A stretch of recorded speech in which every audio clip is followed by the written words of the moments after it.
देखो last class में हम लोगों ने इस डिराइवेशन को समझा था, ये कहाँ से है, कैसे है, रिलेटेड, इससे रिलेटेड जो कॉन्सेप्ट थे एकदम डिटेल्स में हम लोगों ने समझ लिया, ठीक है। और साथ में हम लोगों ने बोर्ड एग्जाम के जो PYQ है, प्रीवियस ईयर क्वेश्चन, उसे भी सॉल्व किया था।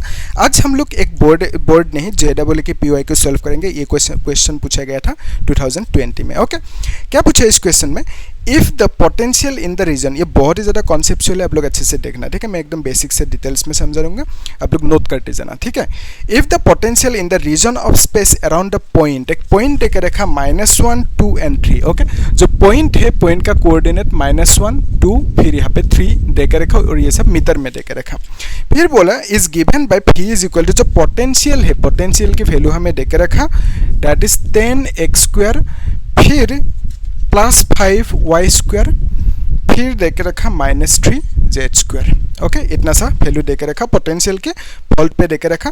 फिर बोला calculate the 3 components of electric field at this point. Okay, so electric field के जो 3 कंपोनेंट्स होंगे उसे फाइंड आउट करने दिया, ठीक है।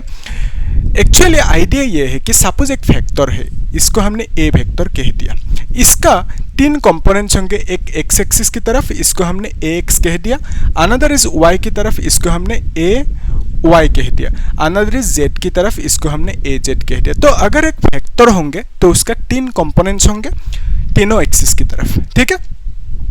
अगर सपोज इसको मैंने a ना लेके e वेक्टर ले लिया, तो उस केस में यहाँ पे 3 कंपोनेंट्स मिलेंगे, एक ex, अनदर इज ey मिलेंगे, अनदर इज ez मिलेंगे, ठीक है। यहाँ तक क्लियर है। तो इलेक्ट्रिक फील्ड है तो it is a vector quantity, electric field is a vector quantity, so इसका 3 कंपोनेंट्स होंगे, एक is ex, ey and ez। Clear है, आसान है। तो हमें क्या पूछा क्वेश्चन में कि ex की वैल्यू कितना होंगे, ey की वैल्यू कितना होंगे, है ना, और ez की वैल्यू कितना होंगे, वो हमें पूछा, फाइंड आउट करने दिया, ठीक है, इजी। उसके लिए हमारे पास क्या है, ये दोनों फार्मूला है, हम लोग यूज करेंगे इस फार्मूला को, ठीक है। तो इस फार्मूला को यूज करने के लिए ये क्या है, electric field is equal to negative gradient of potential. ये सब क्या है, पूरा कहानी मैंने समझा दिया एकदम डिटेल्स में, आप लोग चेक कर लेना, डिस्क्रिप्शन में लिंक है। ओके, या तो प्लेलिस्ट को देखना सीरियली, वहाँ पे है। पहले हम लोगों ने टॉपिक को समझा, फिर हर एक टॉपिक के बाद बोर्ड एग्जाम की PYQ सॉल्व किया, JEE की PYQ सॉल्व किया, ठीक है, वो काम की है, आप लोग देखना। सो ये जो फॉर्मूला है E is equal to -dv/dr, तो यहाँ से यहाँ पे आप देख सकते हो dr मतलब क्या है, डिस्प्लेसमेंट, और E मतलब क्या है, इलेक्ट्रिक फील्ड। हमें पूछा इलेक्ट्रिक फील्ड के कंपोनेंट, तो Ex को पहले लिख लेते हैं, तो E की जगह पे हम लोग Ex लिख लेते हैं, उसके बाद Ey Ez फाइंड आउट करेंगे, ठीक है।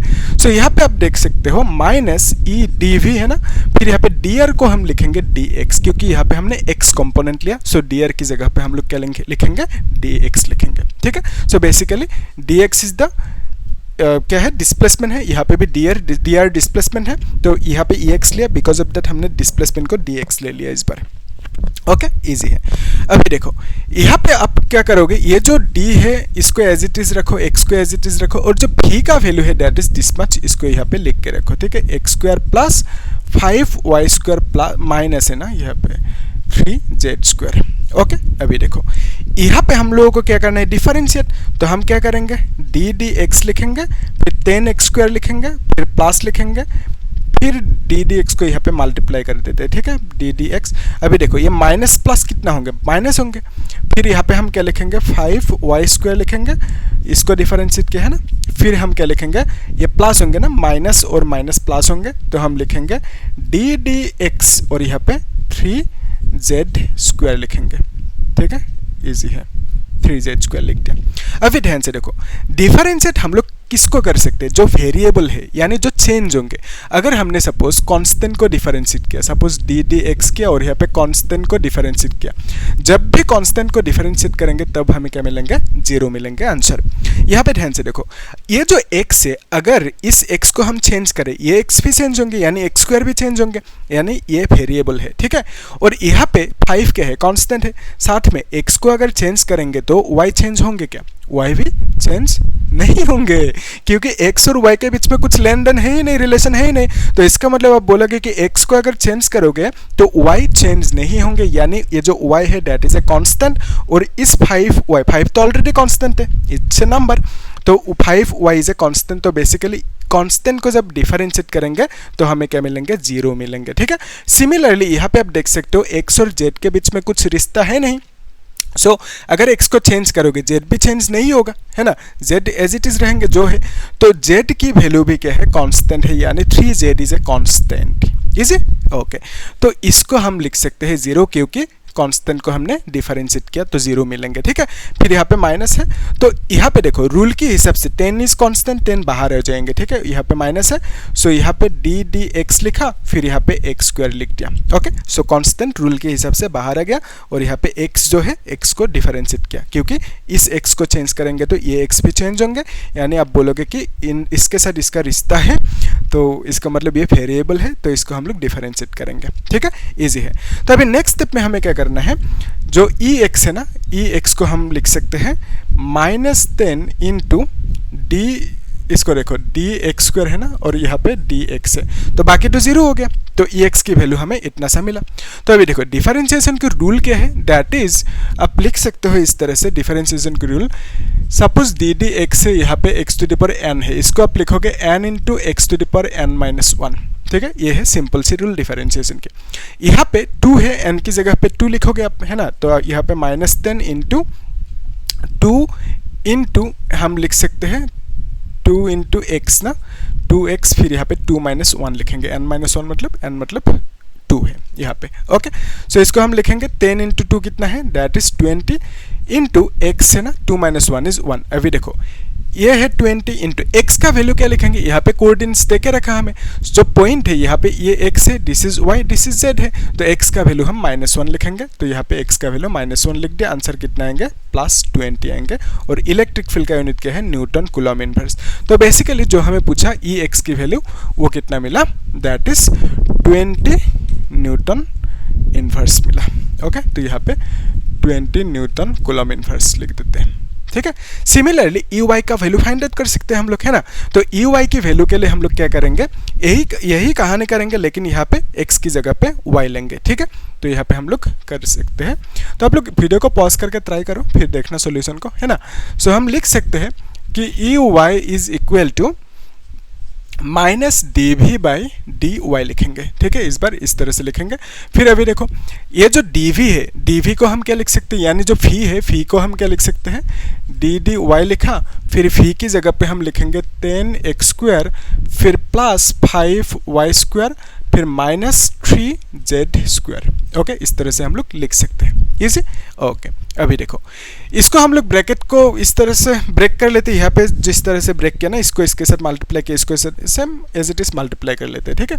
सो यहाँ पे हम लिखेंगे dy, फिर यहाँ पे 10x स्क्वायर, फिर माइनस प्लस माइनस होंगे ना, तो यहाँ पे हम लिखेंगे dy 5y स्क्वायर, फिर यहाँ पे प्लस होंगे dy, फिर यहाँ पे 3z स्क्वायर लिखेंगे, ठीक है। देख पा रहे हो, इजी है, चेक कर लो एक बार, यस, ओके। सो हमने सिर्फ क्या किया, यहाँ पे इस जो डिफरेंशिएशन है सबके साथ मल्टीप्लाई कर दिया एकदम आराम से, है ना, इजी। देखो फिर नेक्स्ट स्टेप में हमें क्या करना है, देखो ये जो y है, y के साथ x की कुछ रिश्ता है नहीं, तो y को अगर चेंज करेंगे तो x चेंज नहीं होगा, यानी x एज इट इज रहेंगे, तो आप बोलोगे x is a constant, 10 is already constant, तो इसको डिफरेंशिएट करेंगे तो y के साथ हमें क्या मिलेंगे, 0 मिलेंगे, तो यहाँ पे 0 लिख देते हैं। फिर यहाँ पे क्या है, माइनस है, y के साथ y का रिश्ता है, तो इसको हम लोग डिफरेंशिएट कर सकते हैं। तो ये जो 5 है, 5 को बाहर लेके आते हैं, ठीक है। फिर हम बाद में करेंगे y स्क्वायर को डिफरेंशिएट, यहाँ पे y लिखेंगे, फिर यहाँ पे प्लस ये जो है z का रिश्ता कुछ है नहीं y के साथ, यानी z is a constant, okay. For this y z is a constant, तो ये जो है पूरा का पूरा टर्म कांस्टेंट है, कांस्टेंट को डिफरेंशिएट करेंगे तो हमें क्या मिलेंगे, 0 मिलेंगे। जब भी आप कांस्टेंट को डिफरेंशिएट करोगे 0 ही मिलेंगे, ठीक है, इजी। तो यहाँ पे आप देख सकते हो, इसको हम लिख सकते हैं कि 5 इंटू 2 को आगे लेके आएंगे ना, फिर यहाँ पे y 2 माइनस 1 होंगे, n माइनस 1, वही फॉर्मूला है, ठीक है, इजी। तो अभी नेक्स्ट स्टेप में हमें क्या करना है, -5 इंटू 2, इसको डायरेक्टली 10 लिख देते हैं, ठीक है। फिर इंटू y लिखेंगे, 2 माइनस 1 इज 1, तो अभी y का वैल्यू कितना लिखेंगे, बोलो, अभी तो कर सकते हो ना, y का वैल्यू 2 लिखेंगे, ये देके रखा क्वेश्चन में, तो y का वैल्यू 2 2 लिख दिया। ओके, फिर यहाँ पे हम लिख सकते हैं 2 × 10 इज कितना होंगे, दैट इज -20। ओके, और इलेक्ट्रिक फील्ड यूनिट के होंगे न्यूटन कूलम इनवर्स मिलेंगे। ओके, सो इस केस में इलेक्ट्रिक फील्ड EX की वैल्यू +20 मिला था और इस बार EY की वैल्यू कितना मिला, -20 न्यूटन मिला, न्यूटन कूलम इनवर्स मिला। ठीक है, सो EX की वैल्यू फाइंड आउट हो गया, EY की वैल्यू फाइंड आउट हो गया। अब क्या करोगे, अभी EZ की वैल्यू फाइंड आउट करना। ठीक है, सो EZ की वैल्यू कितना आएंगे मुझे बोलना कमेंट सेक्शन में, बाकी चीज़ें हम लोग नेक्स्ट क्लास में देखेंगे। आप लोग यहाँ पे चेक कर लो एक बार कुछ डाउट है कि नहीं, अगर डाउट है तो पूछना, मुझे कमेंट सेक्शन में रिप्लाई करूंगा, लेकिन आप लोग पूछना। ठीक है, देखना अच्छे से और EZ का वैल्यू मुझे बोलना। ठीक है, अभी करो वीडियो को पॉज करके, तब क्लियर होंगे चीज़ें, है ना। तो बाकी चीज़ें हम लोग नेक्स्ट क्लास में देखेंगे और तब तक आप लोग चैनल को सब्सक्राइब करना, लाइक करना और शेयर करना, और जो बाकी प्लेलिस्ट में चीज़ें हैं ना, कॉन्सेप्ट्स, वो सब टॉपिक देखना। वहाँ पे मैंने टॉपिक को पहले समझा, फिर उसके ऊपर जो बोर्ड एग्जाम के क्वेश्चन पूछा था PYQ, उसे सॉल्व किया टॉपिक वाइज। ठीक है, वो बहुत ही ज़्यादा काम की है, मैंने उस हिसाब से डिज़ाइन किया सिलेबस को। तो आप लोग अच्छे से देखना और चैनल को सब्सक्राइब करके रखना। ठीक है, थैंक यू।